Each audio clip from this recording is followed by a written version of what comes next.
सिवान में बुलाने के लिए। पहली बार सिवान आ रहा हूं और यहाँ आके आपसे बात करने का एक मौका देने के लिए आप सबको मैं धन्यवाद कहता हूँ, कन्हैया को भी और एएसएफ को भी, आप सब सिवान के निवासी आप सभी को। पर बात करने से पहले मैं आपसे एक सवाल पूछना चाहूंगा। आप अपने आप को प्रजा मानते हैं कि नागरिक? जवाब देना होगा। नागरिक या प्रजा? इसमें अंतर समझते हैं क्या है? प्रजा और नागरिक क्या है? लोकतंत्र में प्रजा होता है, किसने बोला है? लोकतंत्र में नागरिक होता है। जब राजा हुआ करता था तब प्रजा हुआ करता था। लोकतंत्र में नागरिक होता है। बात यह है, हम आजाद हुए पर हम नागरिक नहीं बने। देश आजाद हुआ, हम प्रजा ही रह गए। क्यों प्रजा रह गए? अगर आप नागरिक होते तो एक दिन 8 बजे आपके पैसा को यह नहीं बोल दिया जाता कि आपका पैसा को कोई वैल्यू नहीं है, बंद कर दिया सारा पैसा। कोई नागरिक से कोई सरकार ऐसे बात नहीं कर सकता। कोई एक राजा प्रजा से जरूर कर सकता है कि तुम्हारा पैसे का कोई मतलब नहीं है आज 8 बजे से।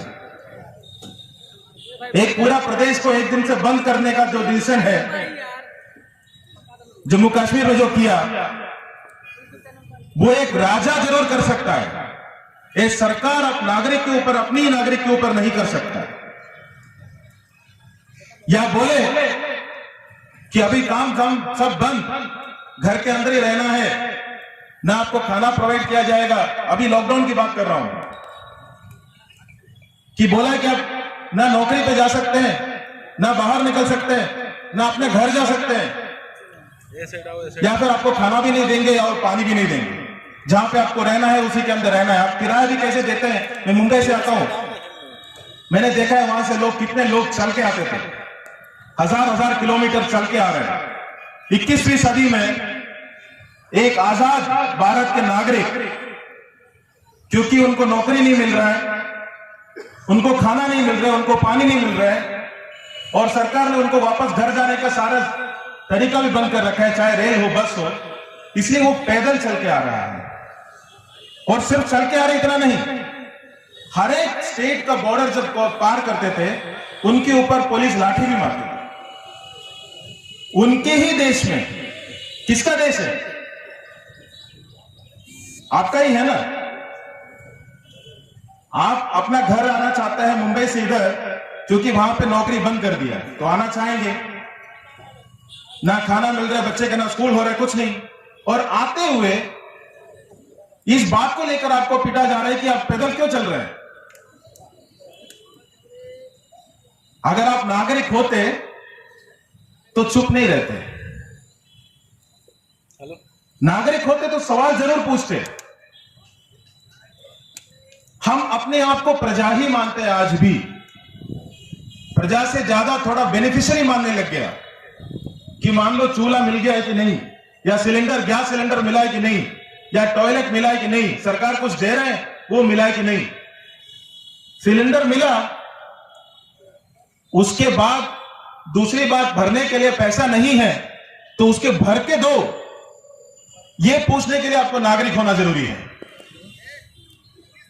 प्रजा क्या है? वो सिलेंडर ले लेता है, अगले महीने अगर उसको भरने का पैसा नहीं है तो चुप रहता है, वापस लकड़ी ले लेता है। अगर नागरिक है तो पूछता है, भाई सिलेंडर दिया, इसका भरने का भी मतलब नहीं करोगे तो मैं करूंगा क्या इसका? ये सिर्फ प्रधानमंत्री से सवाल पूछने का या मुख्यमंत्री से सवाल पूछने की बात नहीं है। 2 जिले में मैं भी डीएम रह चुका हूं, कलेक्टर रह चुका हूं। एक नागरिक सरकारी ऑफिस में, दफ्तर में हाथ जोड़ के ही आता है, हक से नहीं आता है। हक से सवाल पूछने के लिए एक सरकारी दफ्तर में नहीं जाता। क्यों? ये देश नागरिकों का देश है। किसी का राजा का देश नहीं है। जो अगर पुलिस खड़े हैं, इनकी लाठी भी आपके टैक्स से आए हुए हैं, जिससे आपको शायद मार पड़ती होगी, वो भी आपकी टैक्स से आए हुए हैं। पर मान लीजिए आप इधर से चल रहे हैं, नहीं उनको कुछ वो नहीं कह रहा हूं मैं, पुलिस को कुछ गलत नहीं कह रहा हूं, एक सिस्टम जो है उसकी बात कह रहा हूं। अगर वो लाठी उठाते बोलते हट यहां से, तो आप जल्दी साइड हो जाएंगे। और मान लीजिए रात को 8 बजे है, घर जाओ यहां से, तो तुरंत बोलेंगे मारिए मत, हम चले जाएंगे, क्योंकि आप प्रजा है। नागरिक होते तो पूछते कि भाई मार क्यों है, तुमको किसने अधिकार दिया मेरे ऊपर मारने का? मेरा ही देश में मुझे सेवा करने के लिए जो निवृत्ति हुए, आप हमें मार कैसे सकते, ये पूछते नागरिक होते तो। पर हम वो नहीं पूछते, हम पूछते मारिए मत, चले जाएंगे हम। और मार क्यों रहे? जब अपने आप को नागरिक नहीं महसूस करते, तो सरकार से जिम्मेदारी मत एक्सपेक्ट करिए, उसकी उम्मीद मत रखिएगा। जब खुद से नागरिक होने का उम्मीद नहीं है आपको, तो सरकार से जिम्मेदार होने का उम्मीद भी मत रखिए। वो भी राजा की तरह ही बिहेव करेंगे जब तक आप प्रजा की तरह बिहेव करते रहेंगे। ये मैं अभी किसी ने, कई सारे लोगों ने बल्कि मैसेज किया, जब उनको पता चला कि मैं सिवान में आ रहा हूं, उसमें से एक ने मैसेज किया है कि यहां से कई सारे लोग बाहर जाते हैं, वो क्योंकि काम के लिए बाहर जाते हैं और शायद ड्राइवरी करने का कई सारे लोग निकलते हैं यहां से। उन्होंने लिखा है कि बिना घूस का हमें ड्राइविंग लाइसेंस मिलता ही नहीं, हेवी मोटर का जो है ड्राइविंग लाइसेंस मिलता ही नहीं यहां पे, और हम दूसरे स्टेट से, दूसरे जिलों से जाके वो ड्राइविंग लाइसेंस बना के यहां से कहीं और जाके नौकरी ढूंढते हैं। और वो चाह रहे थे कि मैं इस मुद्दे को इस मन से भूलूं। भाई सिवान मेरा है कि आपका है? अगर आपको यहां पे दिक्कत है, आप सवाल पूछेंगे कि आप उम्मीद रखेगा कोई और आके वो सवाल उठाएंगे? पहले ये अपना है, ये सोचना जरूरी है, ये समझना जरूरी है। ये मेरा है, ये देश मेरा है, ये प्रदेश मेरा है, ये जिला मेरा है, ये गांव मेरा है। और अगर यहां कुछ ठीक नहीं है, उसको ठीक करने का जिम्मेदारी भी मेरी है, कोई और आके नहीं कर सकता है। उसके जगह पे हम अपने आप को प्रजा ही, क्योंकि आसान है प्रजा बनना, नागरिक बनना बहुत मुश्किल है। चीजों को समझना होगा, सवाल उठाना होगा, फिर लड़ना पड़ेगा, हो सकता है सड़क पे उतरना पड़े, मुश्किल है। नागरिक बनना बहुत मुश्किल काम है, प्रजा बनना तो बहुत आसान है। मिल गया तो मिल गया, नहीं मिला तो नहीं मिला, 4 बार गाली दे दिया, कुछ खोज लिया, अरे सारे चोर है, सारे वैसे ही, खत्म। बहुत आसान काम है। और आदमी हमेशा आसान रास्ता चुनता है, सही और गलत रास्ता नहीं चुनता है। ये सोचता भी नहीं है कि सही क्या है गलत क्या है, आदमी सोचता है आसान क्या है, और आसान क्या है उसको चुन लेता है। पर इसके साथ साथ एक और चीज हुआ है। आज जैसे एक छोटा सा एग्जांपल बताऊंगा। डैन कैहन करके एक रिसर्चर है, सोशल साइंटिस्ट है, एक ऐसे नाम मान लीजिए। उन्होंने एक चीज स्टडी करके बताया है कि जब हमारी पहचान, हमारी आइडेंटिटी को हमें लगता है कि कुछ खतरा है, चाहे वो आइडेंटिटी हो सकता है हिंदू, हमारी सोचने की क्षमता जो है वो कम हो जाती है। अगर आज सवाल होना चाहिए ताकि पेट्रोल के दाम क्यों इतने बढ़े हैं, पर वो नहीं होता। क्यों? भाई जब हिंदू खतरे में है तो क्या 50 रुपए ज्यादा नहीं दे सकता पेट्रोल के लिए? ये वो इसलिए नहीं है कि हिंदू खतरे में है, इसलिए वो नहीं है। ये दिमाग में आ जाता है कि पहचान, हमारे अस्तित्व खतरे में है, तो थोड़ा बहुत नुकसान तो सह लेंगे ना, चाहे पेट्रोल का हो चाहे डीजल का हो, कोई बात नहीं, 2 लाठी भी मार लो चलेगा। धर्म बचना चाहिए, वो खतरे में, वो ज्यादा इंपॉर्टेंट है। और ये एस्टैब्लिश्ड है कि जब हमें ऐसे लगता है हमारी कोई आइडेंटिटी खतरे में है, तो हमारे सोचने का क्षमता वो नीचे हो जाता है। और ये सरकार ने तो बहुत ही अच्छे से कर रखा है। ये पहले आके सभी को बोल देता है कि हिंदू खतरे में है, और सबको बोल देंगे यही सरकार बचा सकता है। और उसके बाद सरकार आ जाता है, और उसके बाद मान लो किसान सवाल उठा लेते हैं या एनआरसी के लोग उठा लेते हैं कुछ सवाल, तो तुरंत बोल देते हैं सरकार खतरे में है, और बोलेंगे सिर्फ हिंदू ही उसको बचा सकता है। पहले बोलेंगे कि हिंदू खतरे में है, सरकार बचा सकता है, फिर बोलेंगे अब सरकार खतरे में, हिंदू आओ बचाओ। भाई तुम खुद बचा नहीं सकते अपने आप को, क्या बोल रहे हैं? तो हिंदू को कहां से बचा लोगे? ये प्रोसेस इसलिए डाला गया है इसके अंदर, दिमाग के अंदर, ताकि हम दूसरे मुद्दों पे, दूसरे कोई भी इश्यूज है उस पर बातें ना करें। एक और छोटी सी स्टडी है जो आपके साथ रखना चाहता हूं। एक बार एक ताजफेल करके एक सोशल साइंटिस्ट है, उन्होंने कुछ ऐसे, आप में से मान लीजिए लोग हैं, उसमें से 2 ग्रुप में बांट दिया।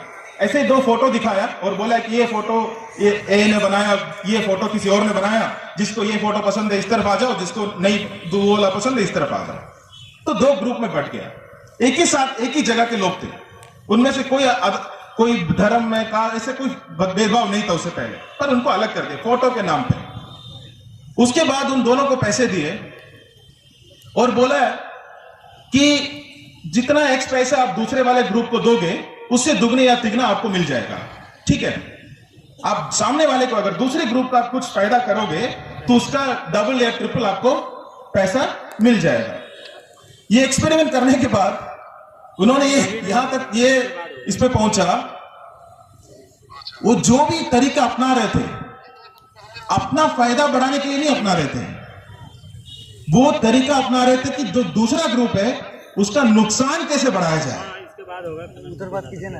खुद का फायदा नहीं देख रहा था कि मेरा फायदा क्या है, ये देख रहा है कि उसका नुकसान कैसे ज्यादा हो सकता है।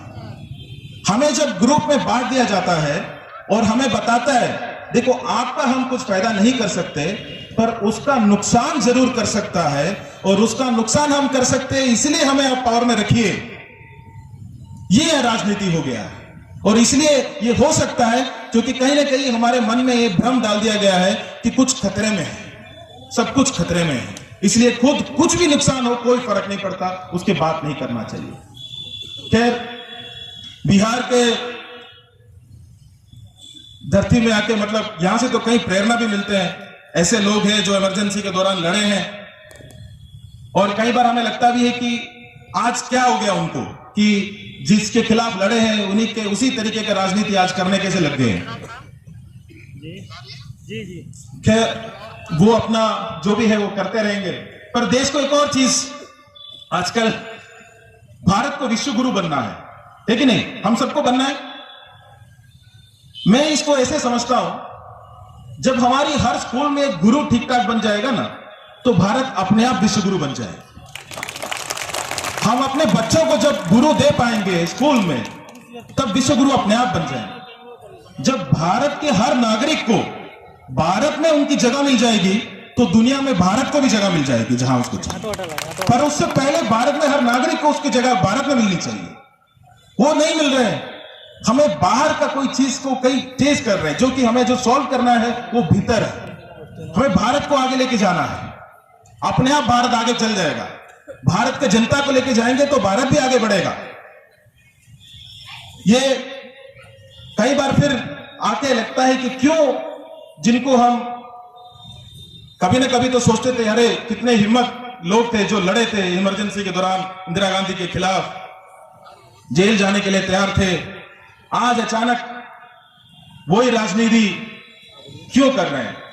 वो तानाशाही की ओर जाने वाला राजनीति क्यों कर रहे हैं? पर यह सोचना मैं समझता हूं गलत है। उनको जो लड़ना था उन्होंने लड़ लिया, अब हमारी बारी है लड़ने की। उनको जो करना है वो करते रहे, हम अपना काम करते रहेंगे, और प्रजा से नागरिक हम बन के रहेंगे। धन्यवाद। जय हिंद।